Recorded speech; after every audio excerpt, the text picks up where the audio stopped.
네, 안녕하세요. 서른일기입니다. 최근 블랙록에서 발표한 자료에 따르면 장기채권 투자 비중을 축소해서 중립으로 상향시켰습니다.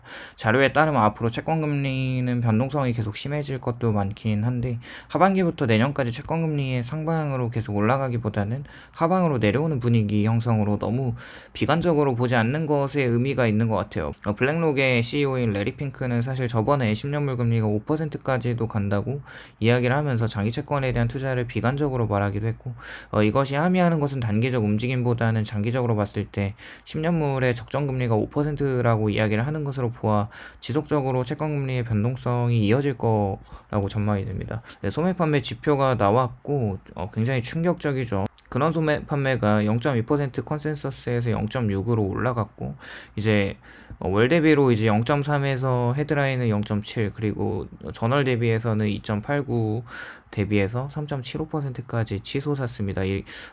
이렇게 본다면 미국의 시장은 굉장히 탄탄한 것으로 보아 연준이 금리 인상을 더 할 수도 있을 것 같아요.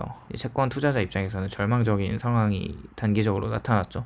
이번에 월요일에 찰스 슈왑의 실적 발표가 꽤 괜찮게 나왔습니다. 매출은 컨센서스보다 낮게 나왔지만 은행 예금 이탈을 막기 위해서 슈왑에서는 예대금리를 계속 올릴 거라고 이야기를 했죠. 그러면서 생각보다 괜찮은 실적과 예금 이탈에 대한 솔루션으로 주가는 급등을 했어요. 앞으로 이제 나오는 지역 은행들의 실적들이 관건인데 대형 은행주 위주로는 연준과 예금 경쟁을 해야 하는 입장에서 생각보다 선방했다는 것이 시장에서는 좋게 보고 있어서 이 추세로 계속 간다면 연말에 채권은 매력적인 자산으로 취급되지 않을 것 같아요.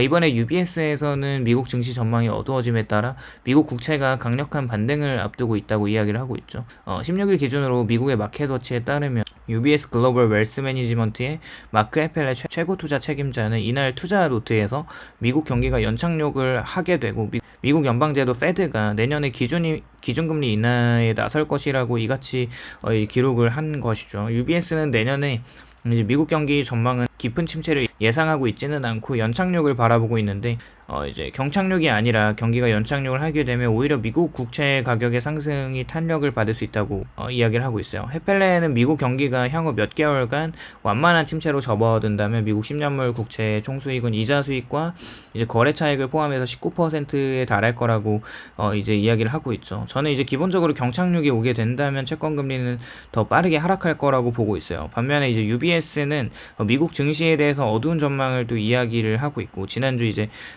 데이비드 레코위치 미국 주식 총괄하는 사람은 투자 노트에서 이제 S&P가 내년 12월 말까지도 4,700에 닿기 어려울 것이라고 기대치를 낮췄고 UBS도 이제 내년 S&P 500의 이익 성장률이 9%를 기록을 할 텐데 미국 기준금리가 이제 고금리 장기화 환경을 유지하면서 미국 주식 수익률을 억누를 것이라고 이야기를 하고 있어요. 생각을 해보면 지금 국채에 대한 매도세와 숏 포지션의 청산이 일어나지 않는 이유는 많은 자금들이 주식에 묶여있거나 MMF 단기 채권 위주로 묶여있기 때문이라고 보고 있습니다. 앞에 이제 영상에도 제가 말했듯이 하반기나 내년부터는 고금리에 대한 그리고 장기금리가 높은 것에 대한 영향이 주식시장에서도 분명히 이제 영향을 미칠 수밖에 없다고 생각을 하는데 그것이 주가를 하락시키는 요인이 될 것이고 올해 하반기까지 국채금리가 하락을 하면 3대 지수가 올라가는 역학관계를 생각해 봤을 때 그것이 금리 인상에 대한 시장의 쏠림 현상으로 인한 결과라고 생각해 본다면 금리 인상이 끝났을 때 시그널 이후 채권 금리와 주가의 상관관계가 디커플링 될 거라고 생각합니다.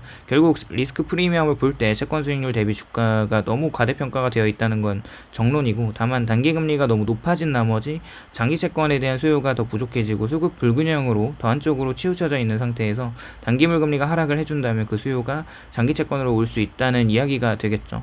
이제 골드만삭스에서 비슷하게 국채 수급 불균형 문제에 대해 너무 과도하게 시장은 함몰되어 있다고 보고 있어요. 골드만은 경기 침체가 오지 않을 거라는 굉장히 불리시한 전망을 가지고 있는데 만약 5% 기준금리에도 경제가 계속 완전히 괜찮고 버텨준다면 결국 금리 상한선은 올라가겠으나 결국 재무부의 더 많은 국채 공급과 수요는 성장으로 인해서 어느 정도 상쇄된다고 보는 거죠. 결국 부채가 많아도 경제가 성장을 하면 그것을 축소시킬 수 있다는 것을 보는 것이고 반대로 미국의 경제가 갑자기 약해지면 수요와 공급에 관계없이 국채 금리는 매우 급격하게 하락할 것이라고 확신한다는 발언이 좀 인상적이었어요. 사실 기간 레포트를 읽고 투자하는 방법이 굉장히 어리석다고 생각을 합니다. 그러나 전체적인 시장의 조감도를 보는 데에는 분명히 도움이 도움이 된다고 생각을 해요. 종합해보면 결론은 연준이 장기 채권 금리를 적정치로 보는 것이 4.6에서 4.8%라고 생각을 하고 있습니다. 더 올라갔을 때 반응이 결국 있었다는 사실은 전체 채권 시장에서 어느 정도 상한선을 그어놓고 투자 아이디어를 생각해 볼 수 있게끔 힌트를 준 것 같아요. 페드는 경제 지표를 충분히 검토하지 못한 상황에서 10월 말 11월 1일에 FOMC 회의에 들어가게 되고 결국 금리를 동결할 수밖에 없는데 12월 FOMC까지의 시간 동안 볼 수 있는 지표들이 많다고 하면 그것을 계속 유심히 트래킹하는 것이 좋아 보이기도 합니다. 오늘도 시청해주셔서 감사드리고요. 도움이 되셨다면 좋아요와 구독을 부탁드립니다.